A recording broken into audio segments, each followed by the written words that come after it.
If only there was like a Chromecast that had its own OS and remote and built-in app so I could cast stuff from my phone, but then like if my phone's not convenient or nearby, or if I'm using it for something else, I could still just use built-in apps. But I just don't think that anything like that will ever exist. Wait, what's this?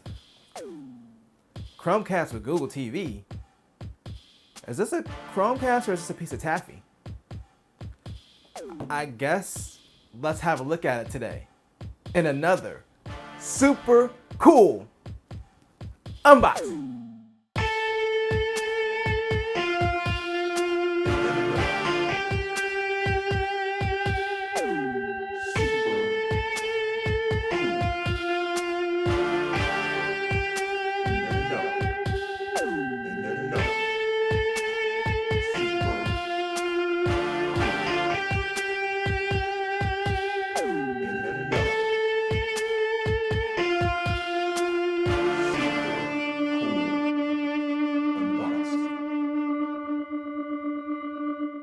All right, so I'm really excited about this because this is one of the things that I watched at the Google Launch Night In event that I was like, I might have to go ahead and get this, and that is the Chromecast with Google TV.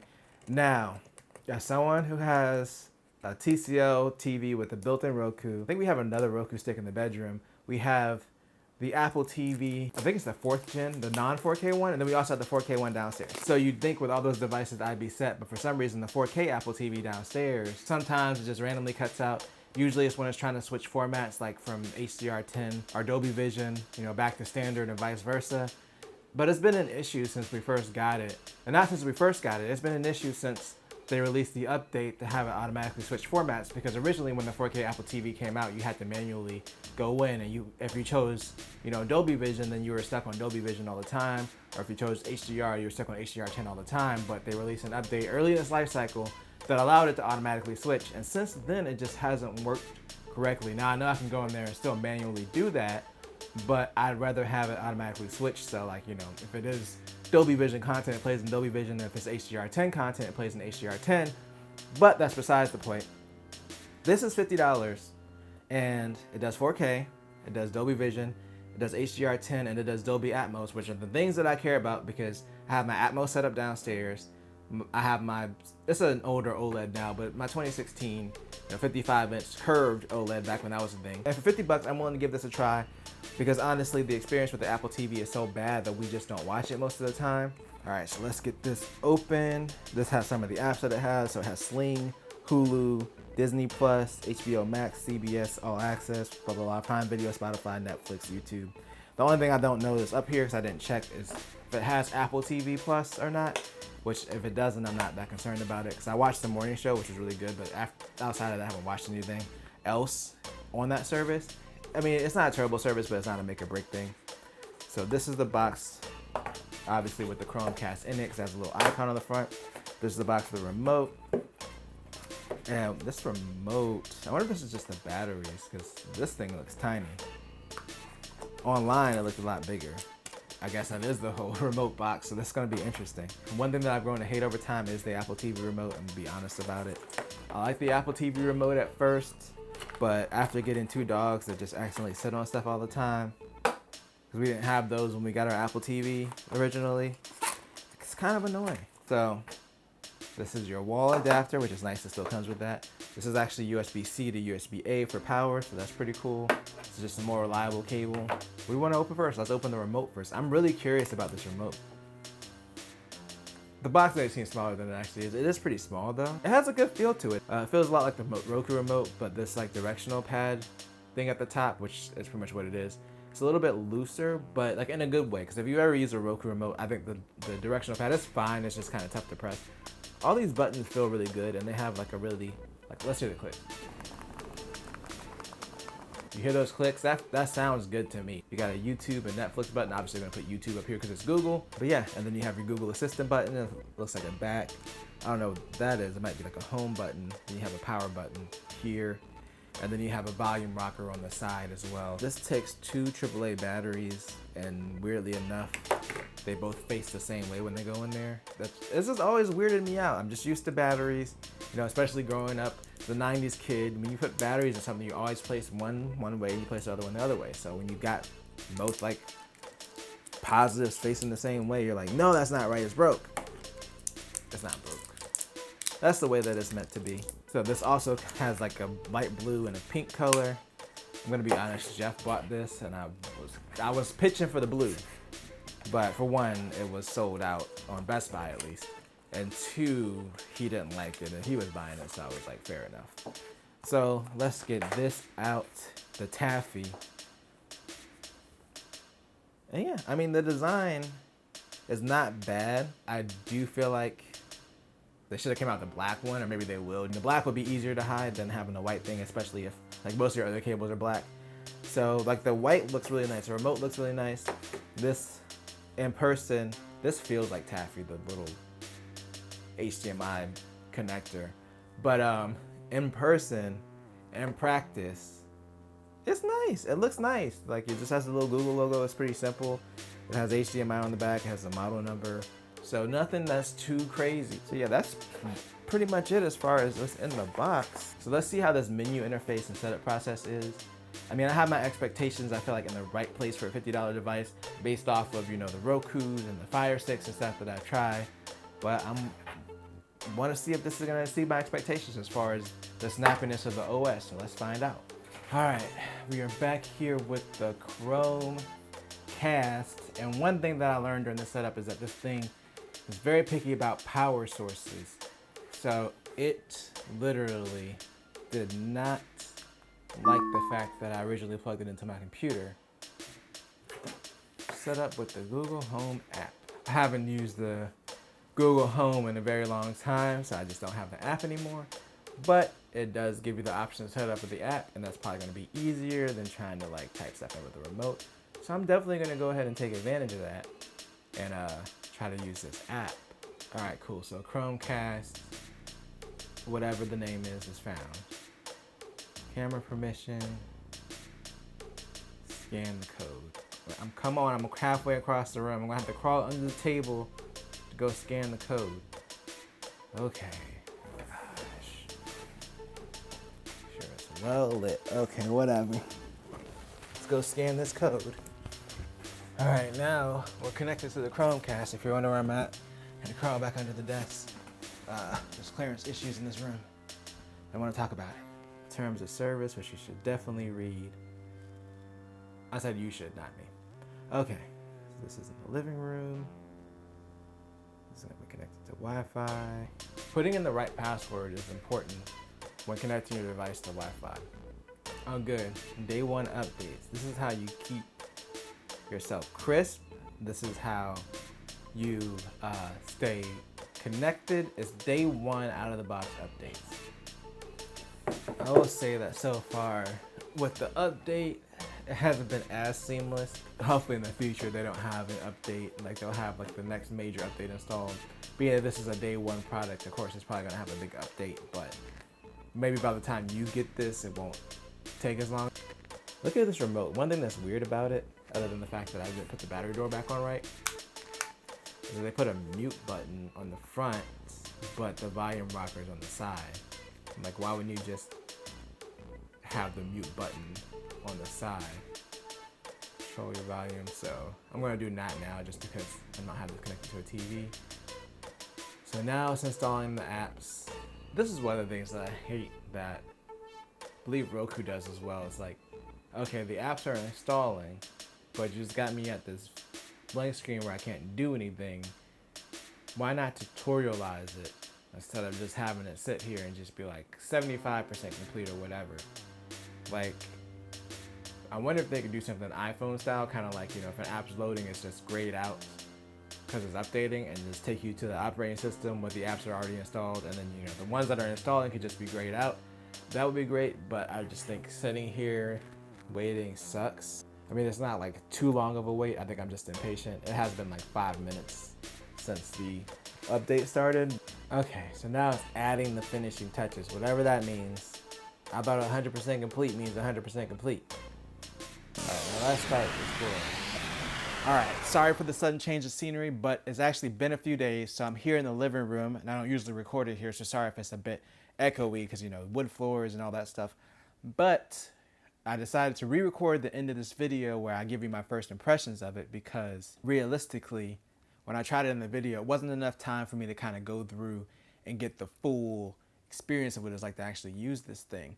So for one, from an interface standpoint, it's very impressive. Like for $50, out of all the $50 Roku Fire Sticks, etc. that I've used, as far as the interface snappiness, it's really responsive.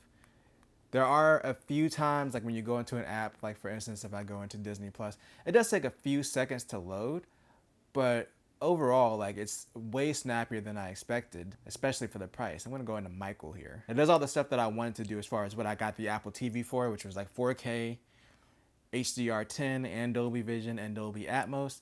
Oh yeah, the other thing, this does have the voice assistant, so let's just test that really quick. It actually works pretty well. Open Giant Bomb Enthusiast app. Sure. Launching Giant Bomb Enthusiast on the living room TV. Open Prime Video. Opening. Prime Video. Go home. HBO Max.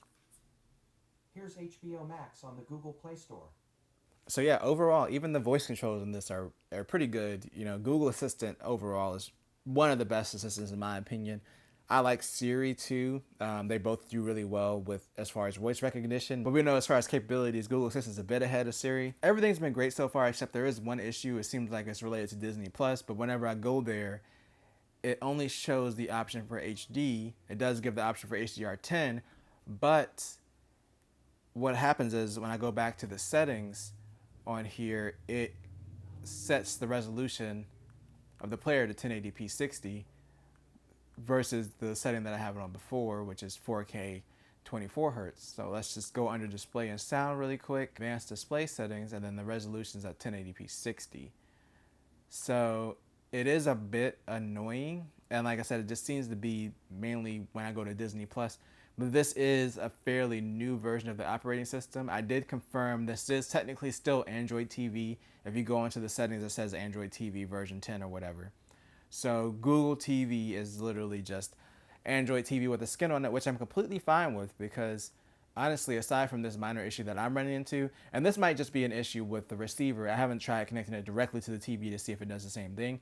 I know with the Apple TV issue that we had, I connected it to the TV and to the receiver, and it happened before I even got this receiver. So I know that that's not the issue. So this just might be a me issue, but I just thought I'd mention it with the Disney Plus thing. But other than that, though, I've really been enjoying Google TV. I love the interface. Like, next to the Apple TV, this is definitely my favorite out of Roku, Fire Stick, etc. because of how simple it is. I like the fact that at the top you have your apps, you have library, like if you purchase or rent anything, which I'm never going to use because I really don't rent movies like that. And then it breaks it up by shows, movies, and then it has suggestions, and then it also has a search thing here, which there's a search button on the remote, so I just use that. But the reason I like it, because me personally, I just like to go to the few apps that I go to, and that's it. If you go to apps and then you just go down here, it just has all your apps. And then if you want to, engage in the rest of like featured or, all that stuff, you can by scrolling down, but it puts up front what's most important, in my opinion, which is just getting to the apps you want to use. So that's one of the things I like about it. Fire TV is probably the worst at this. Like, their interface is just all over the place. I kind of hate it. And then Fire Sticks are a little bit on the slow side too. So for me personally, like, this is a very clean interface. Another thing I don't like is it seems like with the Google apps, they're trying to tie everything to your account. So let's say if you want somebody else to watch YouTube, you have to go and sign out of that account. And then it gives you a warning to sign out and then go back and sign in to the account that you want to sign into. So instead of just being able to simply just, switch accounts on the fly, you have to go through this whole thing where you sign out and then sign back in. And another thing to mention, to even get the additional accounts up here, once you set it up with the initial account, if you go to account settings, this is where you can add the other accounts. And the only time this is useful is if you use an app like YouTube or one of the other Google apps where you want to, switch your Google account. So other than that, like, unless you're using a Google specific app, the whole TV setup, like as far as, who the TV recognizes as the main account is going to be whatever the first account you use to set up the TV with.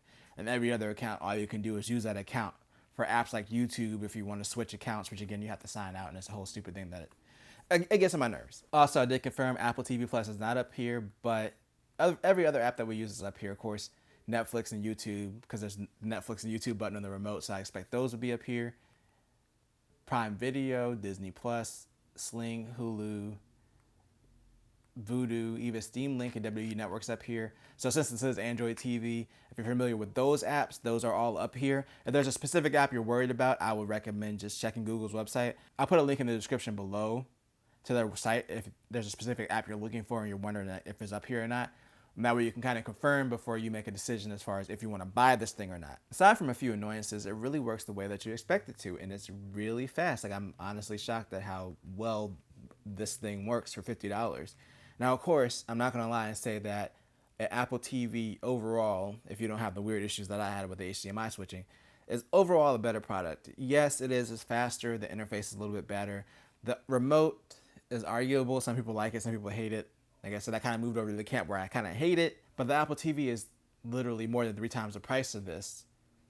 And is it that much, like 3 times the experience of the Google TV? I would say not. It's really good, especially if you have an iPhone and you want to do things like AirPlay. You can't do that with the Google TV, but you can cast stuff from your phone as long as it supports, Chromecast. Like, for instance, in YouTube, it has a little icon at the top to cast stuff. So you can do that, but as far as like being able to AirPlay anything from your phone, like you can with the Apple TV, you can't do that. Personally, we don't really use that feature a lot, so I'm okay with losing it. And if I want to cast like music, I do have a HomePod down here, and my receiver does AirPlay as far as listening to music from my phone. So for me, it's not a make or break thing. If you're not in the iPhone ecosystem and you're looking for one of the fastest players, I would definitely recommend this. Roku is not too far behind, but I just think this is overall snappier and the interface is a lot cleaner. Of course, Roku has the most apps, so that's kind of what the argument is. Fire Stick, a lot of people like it because you can hack the Fire Stick and do all kinds of, stuff with questionable legality, but that's kind of up to you. Overall, I've been really impressed by this thing. Is it worth $50? I definitely think it is. You might run into a few bugs because it's fairly new software, even though it's still based on Android TV. But overall, I give it a thumbs up. And if you like this video, make sure to give it a thumbs up. That was corny. And subscribe to the channel for more.